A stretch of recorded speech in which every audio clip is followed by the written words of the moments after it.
Domestic violence is one of the challenges in our families today, and religious institutions are playing a major role in counselling and uniting families. Our pulpits attend to family matters. In the pulpit, we preach sermons, and these sermons are really directed in strengthening families.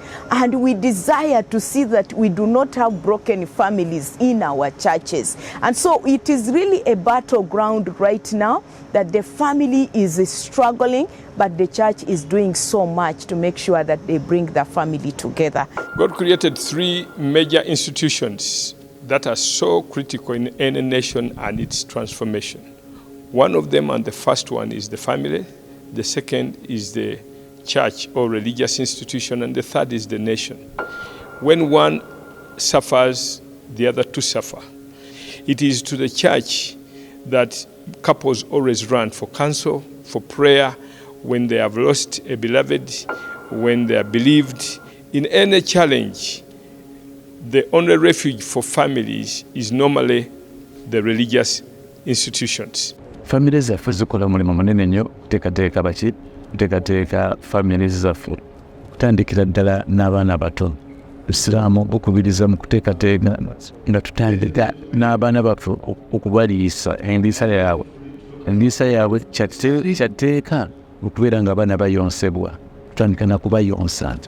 Isiraamu tebukkiriza baana kubeerawo nnyonsa endala balina okuyoka amabeere ga bamama baabwe, then bagenda bakolamu tukubiriza engeri gye baneebakamu okwawula abalenzi n'abawala.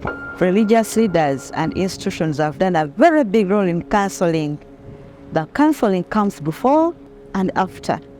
This helps the young couples to be prepared for the next level and to learn how to be together because you're from different families. So they just come in and counsel you, telling you what you expect. You really love the institution when you're going through that. If they counsel you, and it takes some time, sometimes it takes even more than 3 months in separation. By doing so, they are giving us a very good example of the holy matrimony where couples go in. If you get the counseling, you wait for everything in that journey. But if you just go anyhow, that's when you find problems. And when they do so, they minimize the levels of divorce. Sacrament of confession helps these two who have joined in marriage through holy matrimony to see how they can proceed their lives, to see how they can face the difficulties in marriage through counseling and confession. The devil and his schemes, Satan and his plans are out to attack God's plan, but from nowhere else, but from within the family institution. And since Genesis, the devil's schemes have been upon the destabilization of God's agenda through the family institution. And it's from there that challenges come. When you see all the evils in society today, they can be traced to the disruption and the encroachment upon the family institution by the agents of darkness. You see all the vices, you see all the evils, you see all the problems embedded in society. They have a trace upon the disruption of the family and marriage institution. Apart from counselling troubled families, religious institutions have provided education services. The Catholic Church runs over 5,000 primary and secondary schools, 148 vocational institutions, and 4 universities. The Church of Uganda runs over 5,000 primary schools, 460 secondary schools, and 50 post-secondary schools. whereas the Orthodox Church of Uganda runs at least 26 primary schools, 15 secondary schools, and 8 post-secondary schools. And the Seventh-day Adventist Church in Uganda runs about 300 primary schools, 98 secondary schools, 9 vocational schools, and 1 university. Uganda Muslim Supreme Council has education institutions. We have 1,380 primary schools. We have 300 secondary schools all over the country. We also have 5 tertiary institutions and 2 universities, IUIU, Islamic University in Uganda, and ICUC, which is Islamic University College, which is embedded in the headquarters of Uganda Muslim Supreme Council.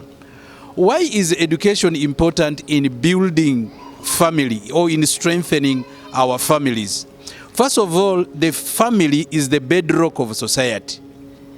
And when the family is educated, the society is educated. The moment families are not educated, society has a problem. Then in family, first of all, members of the family, when they get education, which means they get information. And after information, this information leads to transformation. And that is the beauty of education. When people go to schools, they are educated, but they are also trained to be good people, to be individuals who respect themselves, but also respect other people, so that they can live in society, act and live and work in society, aware that they are not alone in that society. There are other people with whom they live and they work, and they have to respect and be able to tolerate and coexist with them. And those values also go to prepare somebody to be a family person in the future when that time comes. The health sector is another sector where religious institutions play a key important role. We have over 1,000 health facilities that are run and operated by religious institutions. At Holy Cross Orthodox Mission Hospital, there are a number of families, not only from the Orthodox setting. It could be Muslims, it could be Catholics, it could be the born again, it could be the Seventh Day that come and use the services of Holy Cross Orthodox Mission Hospital. And one of the things that we have seen as the hospital is that there are many questions around the family institution. When you look at the maternal child health department, where mothers come to give birth, you keep wondering, do these mothers have husbands? When you look at the HIV department, you keep wondering, who are these men or women that are affecting these people? You will find a single mother coming, you find a single father coming. Also at birth, the mother is alone and there is nobody taking care. It is very important for us to ponder on a number of issues that rotate around the family institution as being the basic of community development, but also the basic of church development. The other one is that we're actually advocating now is the health insurance, because you know that today it is very expensive to treat malaria, very expensive to treat issues like diabetes, diseases like cancer. And so if you want to support families to make them happy, then you deal with the question of health services. I know that the faith communities have a big network of health facilities in this country. About 45% of their facilities in this country belong to faith communities, but they are still expensive. So the work that we are doing at the Intelligence Council of Uganda is really to advocate for a health insurance. We think that that will reduce the burden of the cost of health on the families. Religious institutions do not operate in a vacuum. They thrive in peaceful and democratic governments. So the issues of governance concern them. Our great challenge in our country today is corruption.